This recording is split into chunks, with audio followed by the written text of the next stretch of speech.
My work is about spaces, places, and the art experience applied to the social networking of the net and my inability to engage with it. So far, my relationship with computers has been a difficult one. My struggle with understanding cyberspace has actually become the catalyst for my obsession with it. As I've always struggled with my identity, at present my work is moving towards YouTube as it's been the most lucrative aspect of the net for me. And I'm interested in its ability for being a social network and a means for seeking information or visually representing yourself. It's a place for elevation with bands, acclaiming fame, and losers gaining a name, with Sean Cooper being the most influential. His work centers around his view that art can really exist as it cannot really exist as art unless witnessed by a viewer. He takes this literally and creates installations that don't operate unless the viewer is present. I like this idea of codependence, and I'd like to explore this through my future work.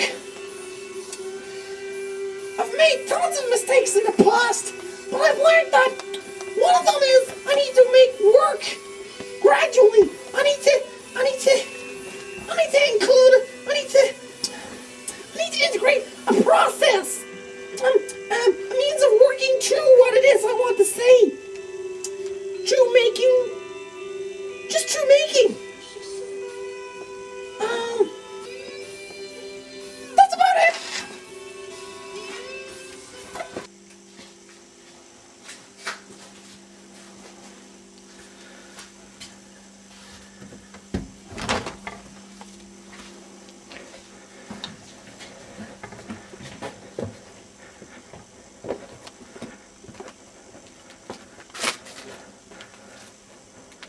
Throughout my work this year, I have found that there is no conclusion, no final point where I can say, yes, there it is, I finally found it. But still I follow a path of exploration, searching for a way to express thoughts and ideas through my work. In every path I have ever followed, there has been a sense that achievement would be involved, whatever shape or form it would take. Audience interaction has been a great part of my work in recent times.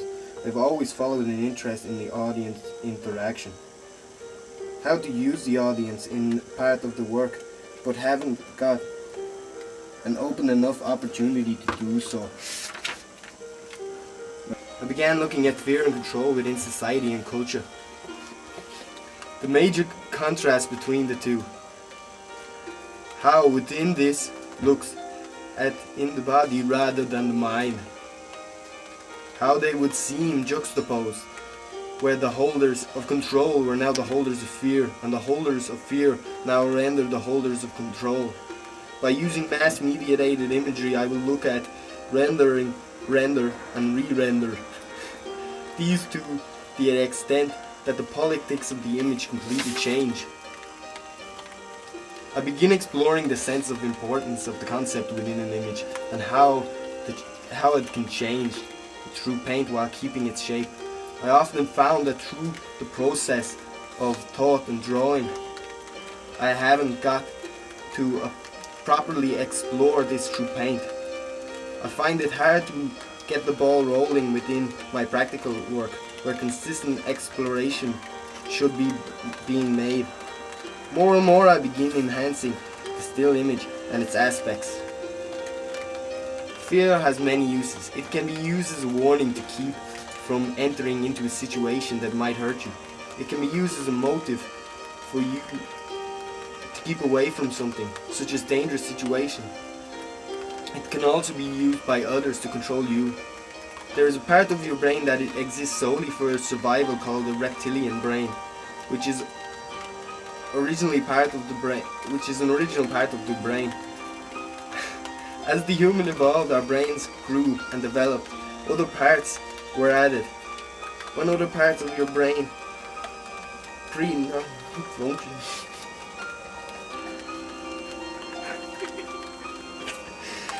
This part will be still ensuring physical survival.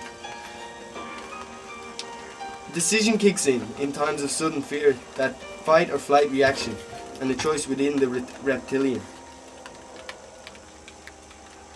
I began looking at the politics of fear and control, and how ideal it was for the military.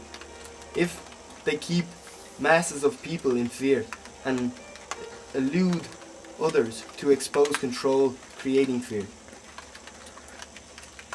It's raining. It's raining. I find it is important to continue questioning myself within my work. What I am trying to achieve and is how my ideas have evolved and how they will. Throughout my work this year, I have thought of a lot about engagement of the viewer and the mixing of both traditional form and painting and the ever-growing practice of interactive art.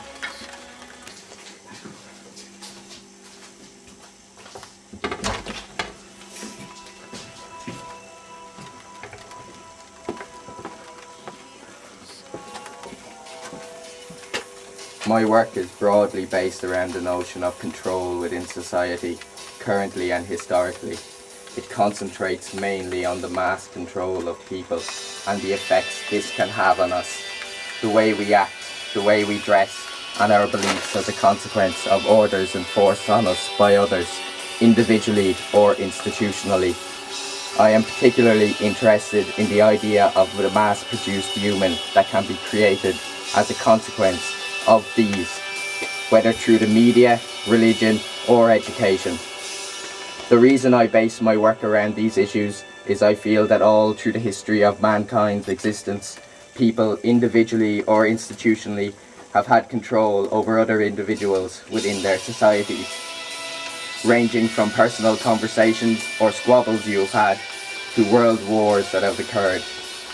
But also what motivates me to keep on producing this type of work is that when living in a society like today in Ireland, when political issues might not be as obvious or as harsh as they were back in John Hartfield's time, that political injustices can be overlooked or not held with much importance.